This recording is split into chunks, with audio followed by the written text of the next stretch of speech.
안녕하세요. 이번 시간에는 어텐션에 대해서 여러분들에게 제가 학습한 내용을 공유해 드리도록 하겠습니다. 시퀀스 투 시퀀스 모델을 쓸 때 우리가 챗봇이라든지 아니면 기계 번역 이런 부분에 있어서 많이 쓰게 되는데요. 그때 우리가 모든 문장을 가지고 번역을 하게 되면은 성능이 떨어지는 현상들이 발생합니다. 이때 어텐션이라는 개념을 가져와서 어떤 단어가 중요한지 그런 부분들을 집중을 해서 번역을 하자, 이런 개념으로 어텐션을 이해해 주시면 되겠습니다. 그럼 같이 한번 살펴보도록 하겠습니다.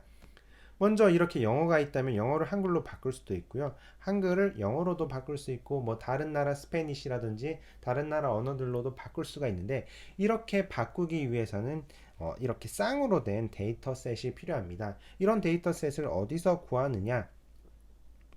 Manythings라는 사이트에 들어가 보시면은 영어를 기반으로 해서 다른 나라 언어로 이렇게 쌍으로 된 데이터셋을 제공을 해주고 있습니다.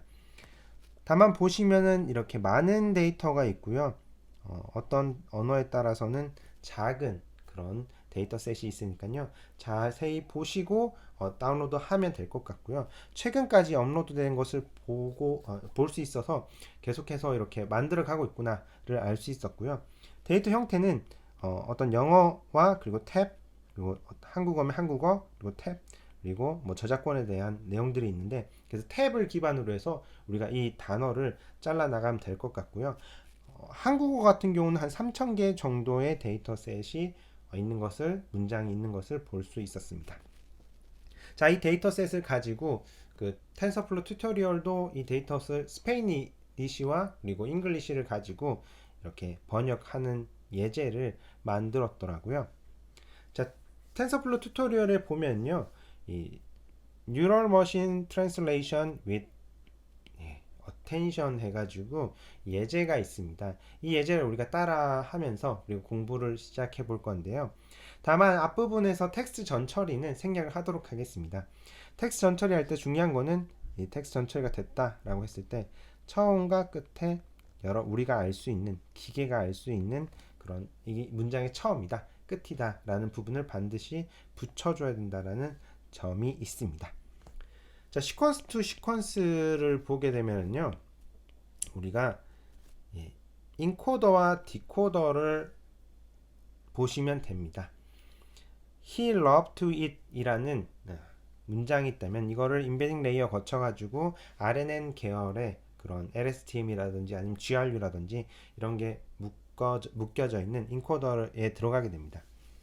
자, 그리고 나서 가장 마지막에 히든 스테이트를 디코더로 넣게 되고요. 이걸 통해서 우리가 번역을 하게 되는 형태가 되는데, 이때 아까도 말씀드렸지만은 문장이 길어지면 길어질수록 이 앞에 내용들을 뭐 잊어버릴 수도 있게 되는 거겠죠. 자, 이때 우리가 가져온 개념이 attention이라는 개념인데요. 아까와 지금 비슷합니다. 여기가 인코더고요. 여기가 디코더고, 이 부분이 지금 attention 부분입니다.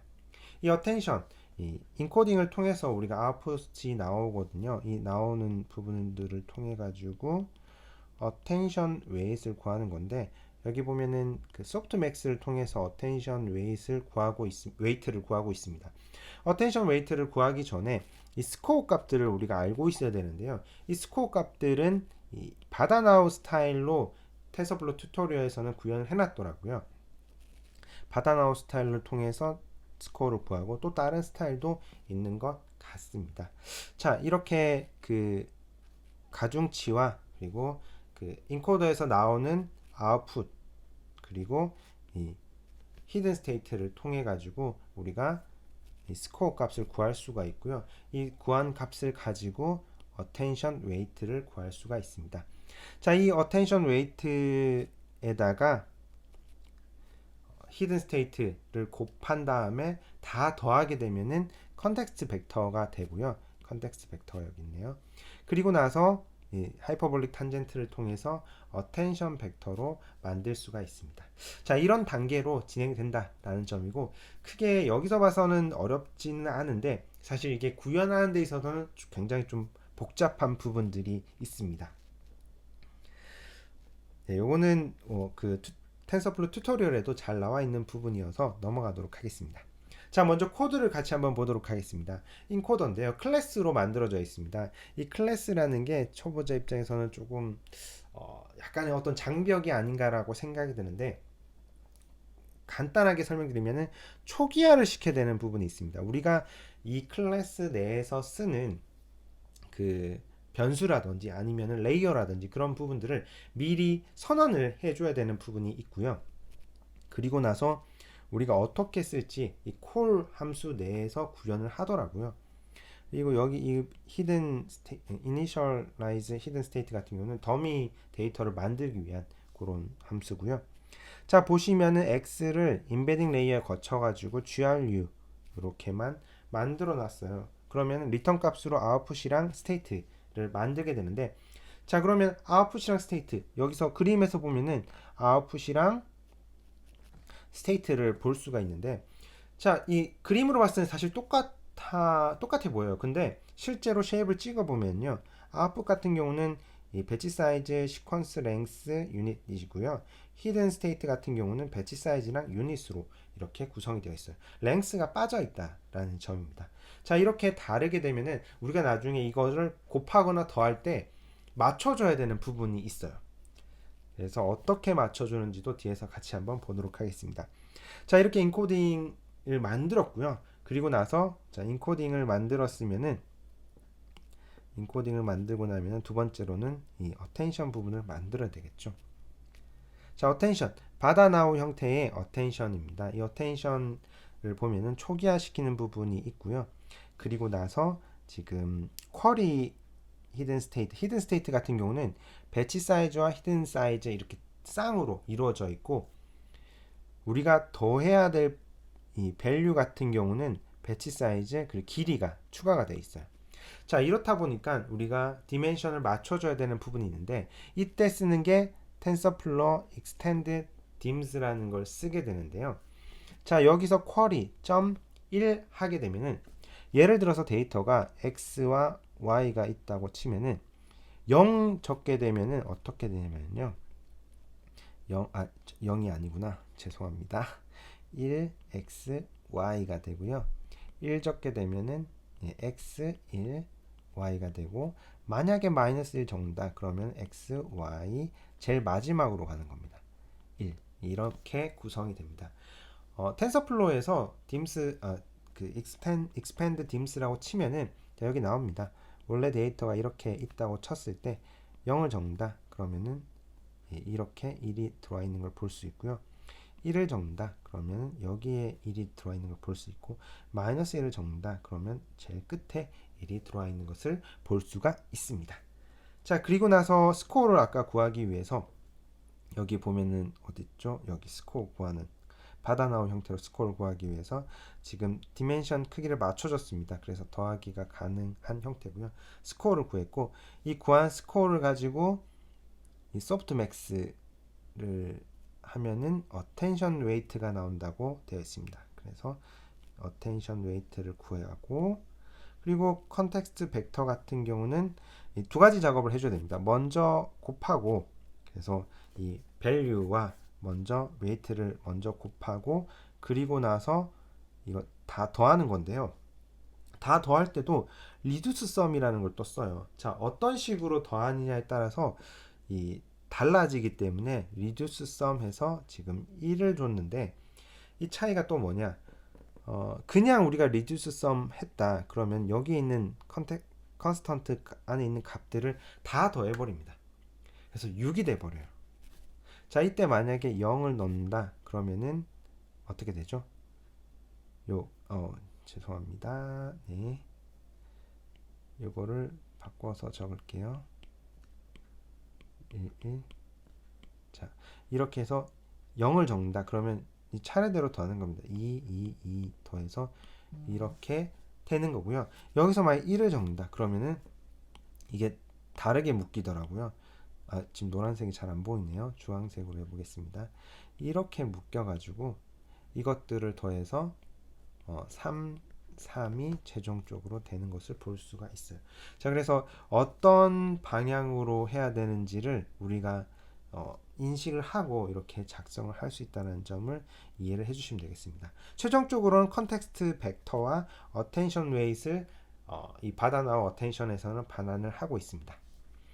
자, 그리고 참고로 그 텐서플로우 튜토리얼에서는 어텐션 레이어를 제공을 하고 있어요. 제공을 하고 있는데 이 바다나우 형태랑은 조금은 다른 것 같더라고요. 제가 나중에 이 어텐션 레이어 어떻게 쓰는지에 대해서 지금 튜토리얼에는 그 부분이 없더라고요. 그래서 좀 더 연구를 해보고 여러분들에게 공유를 해드리도록 하겠습니다. 자, 그러면 우리가 지금 인코더 했고요. 그리고 그 어텐션 구현했습니다. 그리고 이제 디코더 부분 남았습니다. 디코더로 넘어가면요. 디코더 같은 경우는 우리가 아까 썼던 그 어텐션 개념 그를 죄송합니다. 여기서 먼저 초기화를 시키고요. 어텐션 쓸 거잖아요. 초기화 시키고 그리고 나서 어텐션 값을 받아옵니다. 먼저 받아오고 그리고 이제 타겟 데이터를 인베딩 시키는데 여기서 인베딩은 뭔가요? 라고 또 하실 수가 있어서 제가 또 그림으로 다시 또 넘어가면요. 그림이 어디 있죠? 큰 그림 찾겠습니다. 네. 여기 보면은 여기 밑에 타겟 데이터가 들어가는 게 있어요. 그래서 이 타겟 데이터를 넣어서 우리가 또 인베딩 레이어 거쳐 가지고 모델에 넣어야 되니까요. 인베딩 레이어가 하나 있습니다. 그리고 이 컨텍스트 벡터와 인베딩 이제 결과를 이제 합치는 거죠. 합칠 때 또 디멘션이 좀 다르니까 이 확장을 해서 그렇게 더 합치는 걸 알 수 있고요. 그리고 결합된 벡터를 이제 GRU 쪽에 들어가게 되고 그리고 나서 마지막에 디코더 같은 경우는 이 이제 풀리 커넥티드 그러니까 완전 연결 레이어가 하나 붙습니다. 출력을 해야 되기 때문에 완전 연결 레이어가 하나 붙어서 결과가 나오게 되는 형태로 최종적으로 이제 만들어지는 모델을 저희가 이제 구성을 했습니다. 그렇게 만들어지고요.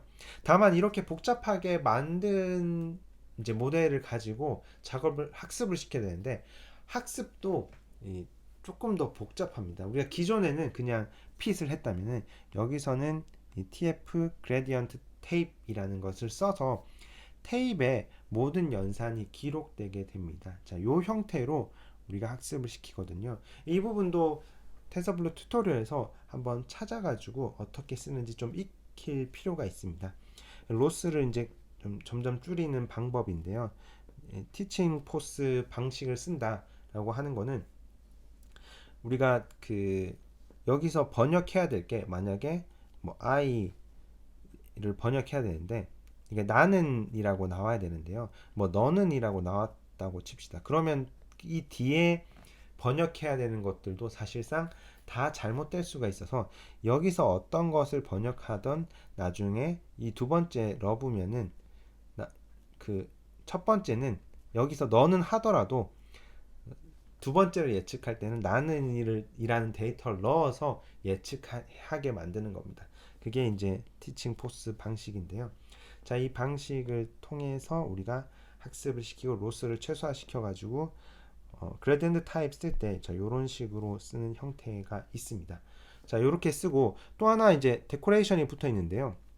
이거 같은 경우는 이걸 쓰면은 텐서플로우 튜토리얼에서는 한 가지 연산을 할 때는 좀 더 빠른 속도를 낸다, 쉽고 빠른 속도를 낸다라고 적혀 있는데 모든 것에 적용되는 건 또 아니다라고 되어 있더라고요. 그래서 좀 참고해 주시면 될 것 같고요. 에폭 10번 돌릴 겁니다. 그래서 폼은 10번을 돌릴 거고 여기서 우리가 학습을 진행하게 되는 것을 볼 수가 있습니다. 자, 사실 좀 복잡하게 우리가 모델을 만들었고 이렇게 학습도 해야 되는데요. 저도 공부하면서 사실 모든 것을 이해한 부분은 아닌 것 같고요. 일부 부분별로 지금 이해를 한 상태에서 여러분들에게 제가 학습한 내용을 공유해 드리고 있습니다. 그래서 혹시나 제가 잘못 말한 부분이 있다면은 이 댓글로 알려주시면 너무나 감사하겠고요. 저도 좀 더 공부하고 그리고 어텐션 레이어도 공부해서 여러분들에게 또 다른 컨텐츠로 공유를 해드리도록 하겠습니다. 시퀀스 투 시퀀스 챗봇이라든지 기계 번역에서 많이 쓰고 있으니까요. 여러분들도 함께 공부를 해보셨으면 좋겠습니다. 감사합니다.